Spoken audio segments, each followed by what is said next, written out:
Last lecture के अंदर आप पढ़ रहे थे पैटर्न व्हील के बारे में। तो पैटर्न व्हील के बारे में अपन ने क्या पढ़ा था कि ये कौन सा है। सबसे पहले ये इंपल्स टरबाइन है, ठीक है। अब अपन इसकी कंस्ट्रक्शन पढ़ते हैं। तो मेन पार्ट्स कौन कौन से होते हैं इसके।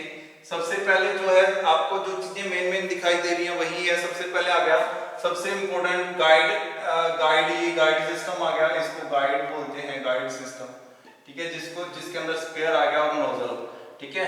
तो नोजल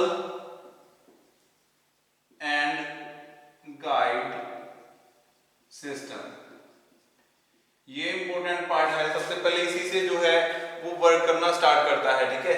तो नोजल एंड गाइड सिस्टम। दूसरा क्या आ गया, बकेट्स एंड रनर। बकेट्स उसके ब्लेड्स आ गए, इसको बकेट बोलते हैं क्योंकि बकेट शेप के होते हैं, ठीक है। बकेट्स एंड रनर, जो कि रनर के साथ कनेक्टेड होती हैं बकेट्स, ठीक है। तो ये दोनों एक साथ आ गई।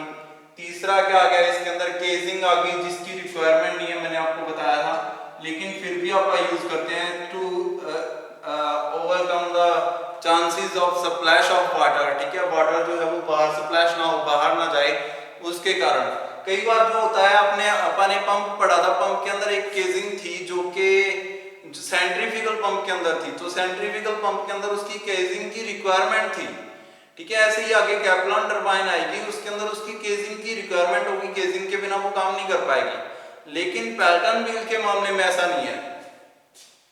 केजिंग आ गई, उसके बाद क्या है, ब्रेक आ गया, हाइड्रोलिक ब्रेक, हाइड्रोलिक ब्रेक्स। अब ब्रेक्स जो है वो बहुत ज्यादा इंपॉर्टेंट है इन द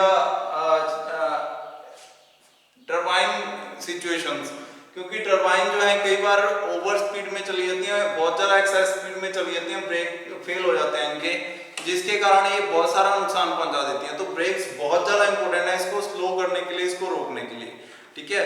जब ब्रेकिंग जेट, कई बार अपोजिट डायरेक्शन से जेट डाली जाती है इसके ऊपर, यहां से, ठीक है, जिसके कारण ये क्या होता है, रुक जाती है। तो अपोजिट डायरेक्शन में जेट भी ब्रेकिंग का काम करती है, ठीक है। अपोजिट जेट बोलते हैं उसको, या ब्रेकिंग जेट बोलते हैं, ठीक है। तो सबसे पहले बात करते हैं nozzle and guide system. Nozzle and guide system का काम क्या है, पूरे तरीके से जो एनर्जी है उसको किस में कन्वर्ट करना, उसको जो है वेलोसिटी में कन्वर्ट करना। इट जो है इसका काम क्या है, इट इज कनेक्टेड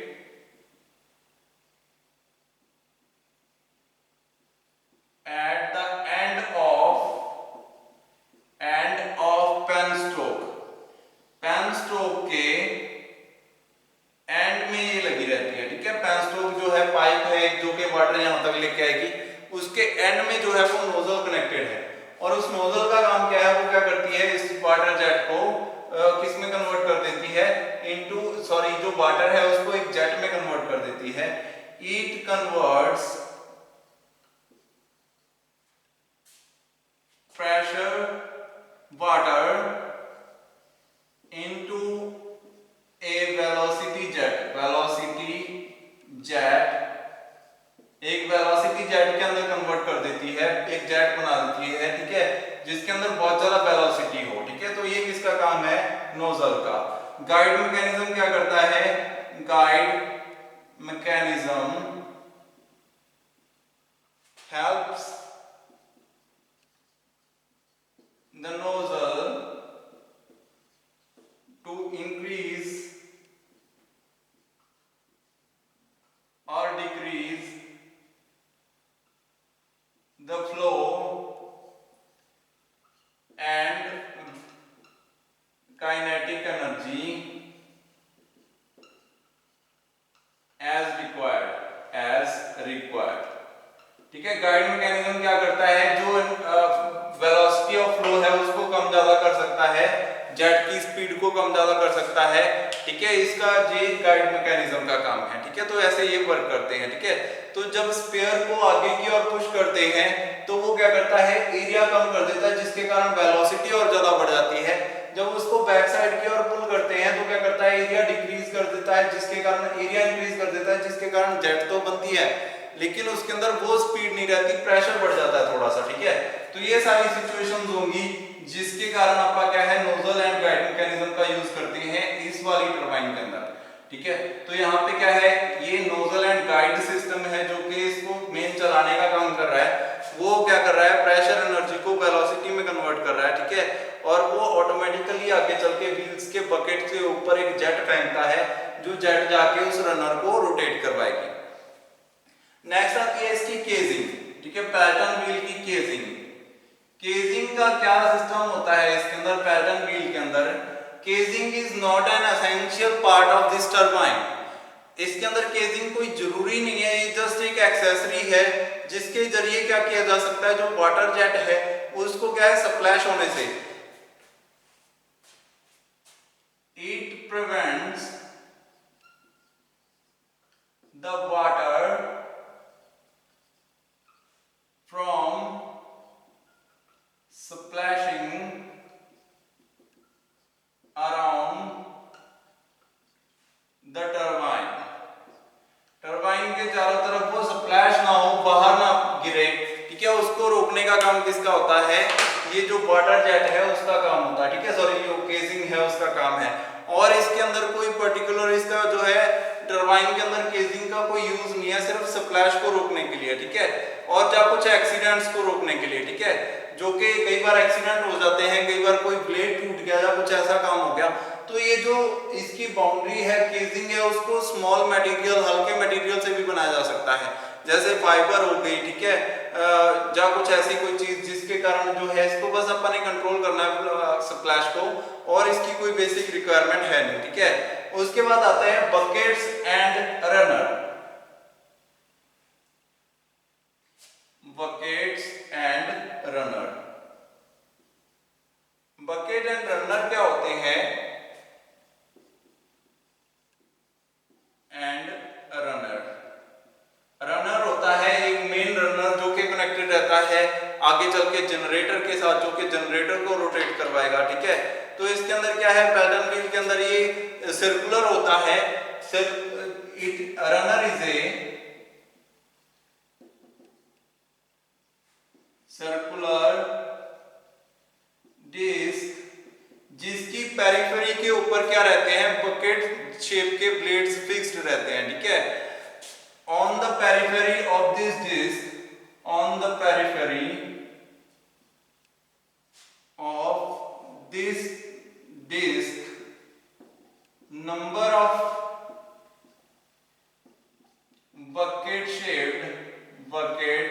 shaped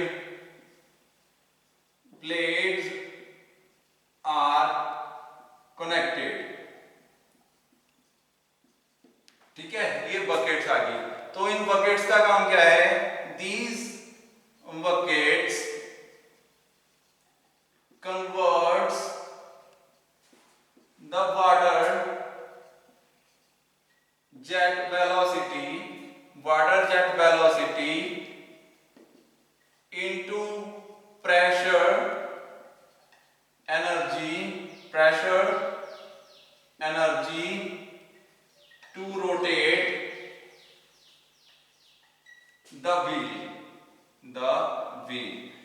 को रोटेट करने के लिए जो बकेट्स हैं वो क्या काम करती हैं, उस पूरी जेट की काइनेटिक एनर्जी को जो है प्रेशर एनर्जी में कन्वर्ट कर देती हैं, ठीक है, जिसके कारण जो है वो रोटेट करना स्टार्ट कर देता है, ठीक है।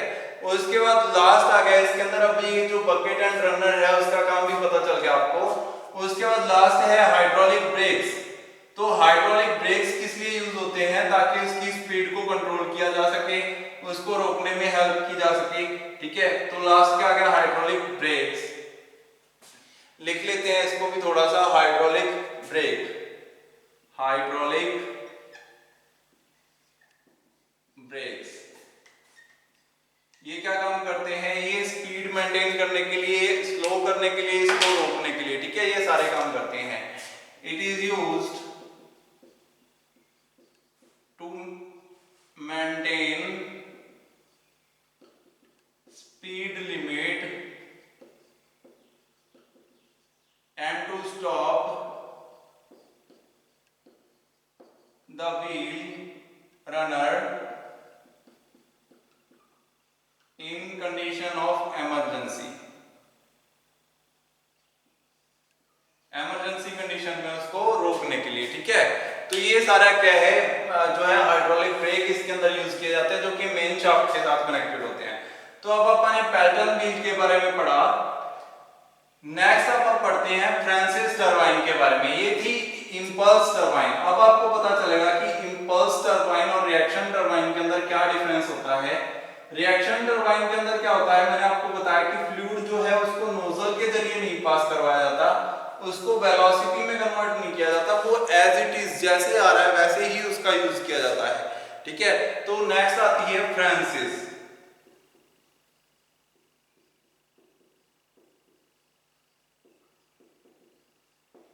फ्रांसिस टरबाइन कौन सी होती है, इसके अंदर क्या है, सारे का सारा फ्लूइड जैसे एंटर कर रहा है वैसे ही मैंने आपको बताया कि उसको यूज किया जाता है। ठीक है, तो जैसे अपन ने सेंट्रीफ्यूगल पंप पढ़ा था, तो ये अपोजिट देन सेंट्रीफ्यूगल पंप है, ये वर्क करती है अपोजिट देन सेंट्रीफ्यूगल पंप। इसके अंदर क्या है, एक टरबाइन है,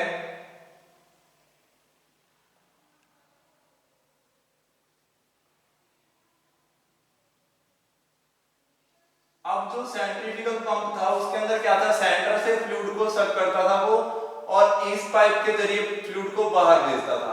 लेकिन इसके अंदर क्या होगा, इस पाइप से जो है पेन स्ट्रोक कनेक्टेड होगा, तो यहां तक क्या है, पेन स्ट्रोक आएगा, और वो पेन स्ट्रोक क्या करेगा, इस पाइप के आगे क्या करेगा, आगे से फ्लूइड को ट्रांसफर कर देगा into this. From pen stroke fluid जो है इस लेंथ तक आया और यहां से इसके अंदर चला गया, और यहां पे सेम टू सेम सारी चीजें वही हैं जो पहले वाले में थी, जो सेंट्रीफ्यूगल पंप के अंदर थी। बस इसके अंदर क्या है, यहाँ पे गाइड वेन्स कंपलसरी हैं। गाइड वेन्स इसके अंदर होते ही होते हैं फ्रांसिस टरबाइन के अंदर। वो क्या करते हैं, वो हेल्प करते हैं ताकि जो वाटर है वो स्ट्राइक ना करे जो टरबाइन ब्लेड्स हैं उनके साथ। तो यहाँ पे क्या है, यहाँ ये जो बाहर वाले ये हेल्पिंग वेन्स हैं, गाइड वेन्स हैं, और ये जो अंदर है ये क्या है, ये टरबाइन है। ठीक है, मेन टरबाइन या रनर बोल सकते हो। तो ये क्या करता है, यहां से इसके ऊपर कुछ ऐसे ब्लेड्स होते हैं, ये आगे रनर के ब्लेड, और यहाँ पे गाइड वेन्स होते हैं बाहर वाले सर्कल के अंदर। तो इसमें अपोजिट डायरेक्शन में होते हैं वेन्स, गाइड वेन्स। इन गाइड वेन्स का काम क्या है कि वो सही डायरेक्शन में जो हो फ्लूइड जो हो वो प्रॉपर एंटर करे और वो इसके साथ रिएक्ट ना करे। ठीक है, बिल्कुल इसको हार्म ना पहुंचाए। तो टेंजेंशियली जो है इसके ऊपर एंटर करेगा फ्लूइड, यहां से आएगा फ्लूइड, और क्या होगा, वो आके इससे टकराएगा मेन ब्लेड से। ठीक है, तो सबसे पहले फ्लूइड एंटर करेगा और यहां से ये क्या है, इसके एक्सियली यहां से बाहर निकलेगा। ठीक है, यहां से एक पाइप लगी होगी इसके सामने, इसकी आई है यहाँ पे, यहां से वो बाहर निकलेगा फ्लूइड। उसके अंदर यहां से एंटर कर रहा था फ्लूइड और साइडों से बाहर निकल रहा था। ठीक है, इसके अंदर साइडों से एंटर करेगा और यहां से बाहर निकलेगा। तो यहां से फ्लूइड ने एंट्री की और आके टकराया इन गाइड वेन्स से। ठीक है, गाइड वेन्स ने उनको डायरेक्शन दी, और पर्टिकुलरली जैसे जैसे जो है स्पेस कम होता गया तो फ्लूइड भी कम होता गया। ठीक है, फ्लूइड पहले यहां से एंटर हुआ इसके अंदर, फिर जैसे जैसे स्पेस कम होता गया तो फ्लूइड कम है आगे, तो उसको स्पेस भी कम मिला ताकि वो गाइड में वेन्स के अंदर जाता रहे, और लास्ट में वो सारा जो है वो गाइड वेन्स के अंदर चला गया, और जाके वो किससे टकराया, वो इन ब्लेड्स से टकराया। ठीक है, लेकिन ब्लेड्स के ऊपर बिना शॉक के, उसको शॉक नहीं दिया कि अचानक से उसके ऊपर सीधा टकराए। अगर आप ब्लेड के ऊपर सीधा पानी टकराओगे तो वो तोड़ देगा उसको। तो इसके अंदर ऐसा नहीं हुआ, उसने क्या किया, एक प्रॉपर स्पेस मेंटेन रखा, जिसके कारण गाइड वेन्स ने उसको प्रॉपर गाइड किया और एक पर्टिकुलर प्लेस के ऊपर उसको छोड़ा ताकि वो शॉक ना दे ब्लेड्स को, वो जस्ट उसको रोटेट करवाए। तो जो शॉक है वो सारा गाइड वेन्स के ऊपर लगेगा, और जो मेन इंपेलर है, मेन रनर है, उसके ऊपर कोई शॉक नहीं लगेगा, उसको जस्ट रोटेट करना है। ठीक है, तो यहाँ पे ये क्या है, मेन रनर, ये क्या है, गाइड वेन्स, ये क्या है, पेन स्ट्रोक से इनलेट है, ये केजिंग आ गई, ये क्या है, आउटलेट, आउटलेट। यहां से वाटर जो है फिर से किसी नदी में या किसी भी चीज में वापस भेज दिया जाएगा। पहले उसको यूज किया जाएगा और उसके बाद इसके अंदर से घुमाया जाएगा, फिर इसमें से बाहर निकाल के उसको उसको फिर से किसी नदी या किसी जिस भी चीज से वो आया था उसी में वापस भेज दिया जाएगा उसको, ठीक है। तो यहाँ से बस अपन उसको यूज करना है टू जो उसकी पोटेंशियल एनर्जी है उसको यूज कर लेंगे अपन, ठीक है, उसको कम कर देंगे, जिसके कारण अपन इस टरबाइन को घुमाएंगे और इस टरबाइन से अपन क्या करेंगे, इलेक्ट्रिसिटी जनरेट करेंगे। अब ये जो इंपेलर है ये रोटेट करेगा, ये कनेक्टेड होगा विद एनी जो है जनरेटर, और जनरेटर के साथ उसको रोटेट करवा के वो क्या करेगा, वो उसके अंदर इलेक्ट्रिक पावर जनरेट कर देगा, जिसको अपन यूज कर लेंगे एज एन इलेक्ट्रिसिटी मीडियम। तो इसके अंदर कौन कौन सी चीजें होती हैं, सबसे पहले वाटर फ्रॉम पेन स्ट्रोक, तो सबसे पहले क्या चीज आ गई, पेन स्ट्रोक आ गया, ठीक है। पेन स्ट्रोक क्या है, एक पाइप है जो कि वाटर को लेके आती है फ्रॉम डैम या कोई भी कंटेनर वाटर का, उससे टरबाइन तक, ठीक है। इसका काम क्या है, ये सिर्फ वाटर को ट्रांसफर करती है from water medium to the turbine.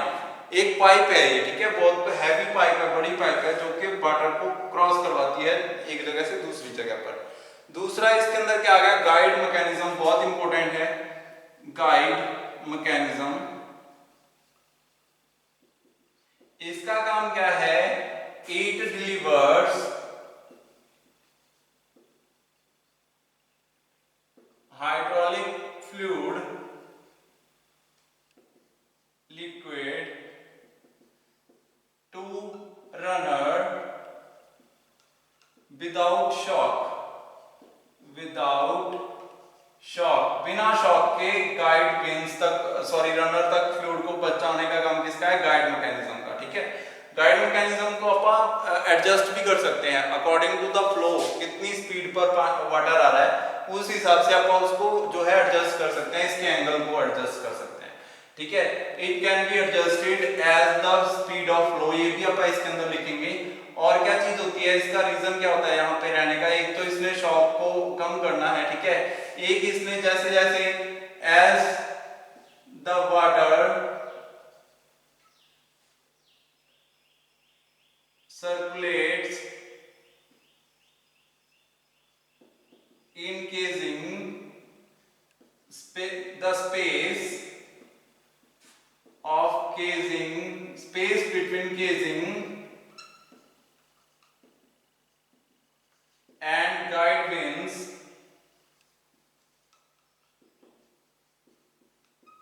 reduces,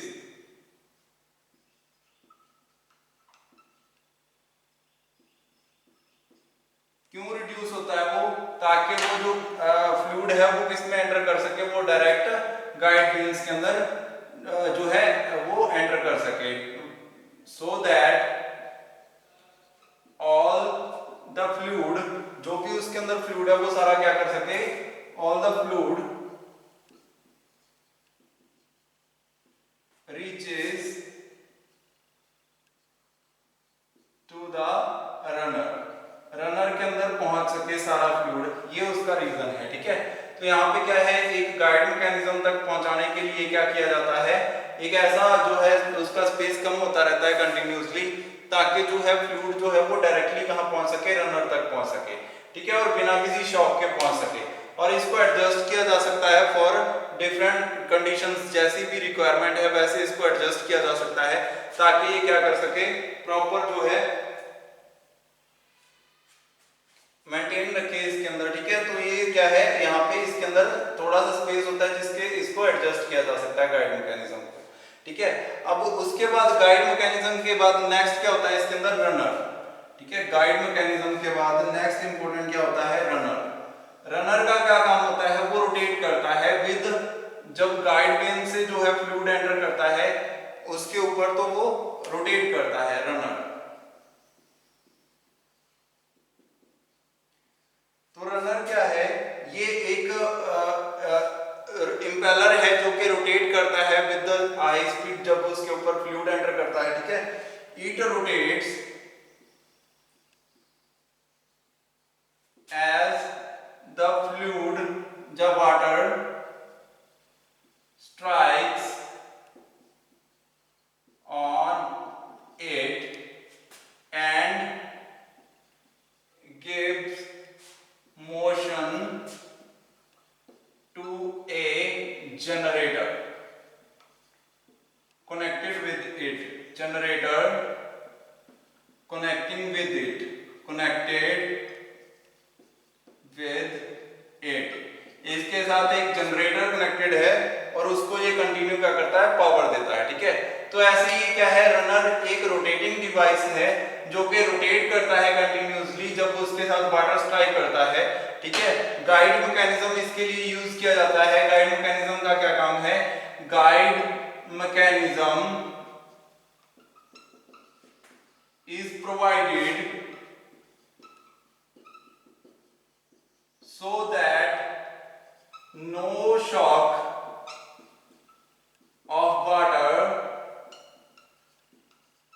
affect the blades of runner, the blades of runner, runner के ब्लेड्स को कोई इफेक्ट ना करे, उसके लिए क्या किया जाता है, यहाँ पे एक गाइड मैकेनिज्म भी रखा जाता है। ठीक है, ये बाहर वाला।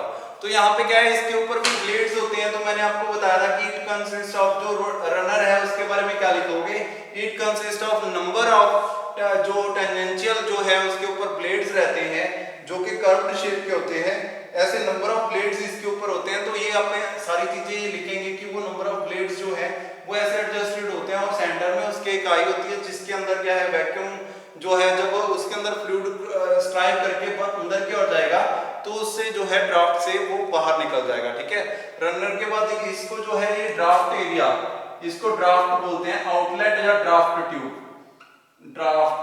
ठीक है, तो ये ड्राफ्ट ट्यूब से होता हुआ बाहर निकल जाएगा। ठीक है, तो लास्ट है इसके अंदर, सबसे पहले रनर के बाद, रनर को स्पीड के हिसाब से अलग अलग डिवाइड किया जाता है, लो speed runner, medium speed runner and high speed runner, ऐसे। ठीक है, उसके बाद लास्ट में आता है ड्राफ्ट ट्यूब जो कि इसके सेंटर में लगी रहती है। ठीक है, ड्राफ्ट ट्यूब, ड्राफ्ट ट्यूब। तो ड्राफ्ट ट्यूब का काम क्या काम है, ये सब टरबाइन्स के अंदर होती है, पैल्टन के अंदर भी होती है, ये फ्रांसिस के अंदर होती है, कैप्लॉन के अंदर भी होती है। तो ड्राफ्ट ट्यूब का क्या काम है, ये जो वाटर अब रनर से टकरा के बाहर निकला है, ठीक है, इसके अंदर क्या है, अब ये जो है कंटिन्यू राइजिंग एरिया होता है इसका, पहले तो कम एरिया है, उसके बाद धीरे धीरे बढ़ता जाएगा एरिया इसका, यहाँ से चलेगी और ऐसे ग्रेजुअली इंक्रीज्ड एरिया के साथ ये क्या करती है, जो वाटर है जो उसके अंदर स्ट्राइक होके आ गया उसको वापस किसी भी स्ट्रेनर के अंदर जा, कहीं भी यहाँ पे उसकी रिक्वायरमेंट है, उसकी आउटलेट है ये। ठीक है, it is the outlet for water which has struck the runner. This draft tube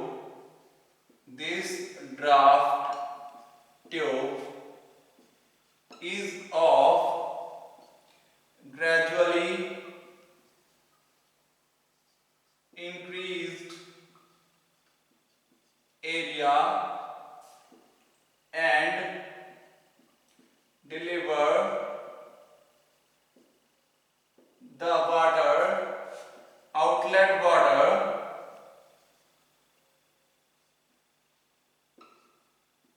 to the जो भी उसके अंदर कनाल या कुछ भी छोटे यहाँ भी उसको भेजना है।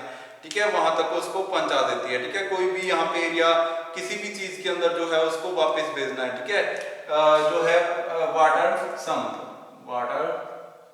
सम और एनी कनाल, किसी भी कनाल के अंदर, नहर के अंदर या किसी भी चीज के अंदर जहां भी उसको भेजना है तो ड्राफ्ट ट्यूब के बाद उसको वहां पे डिलीवर कर दिया जाता है। ठीक है, ये है वर्किंग।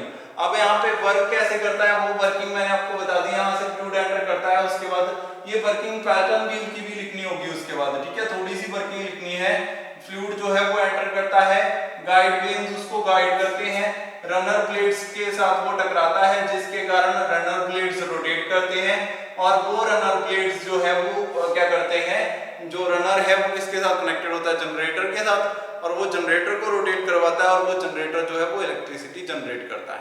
ठीक है, इतनी सी इसकी वर्किंग है। आज के लिए इतना ही पढ़ेंगे, बाकी नेक्स्ट लेक्चर के अंदर आप आगे पढ़ेंगे। ठीक है, जो आपकी एक कैप्लॉन टरबाइन रहेगी उसके बारे में। आज के लिए इतना ही, थैंक यू।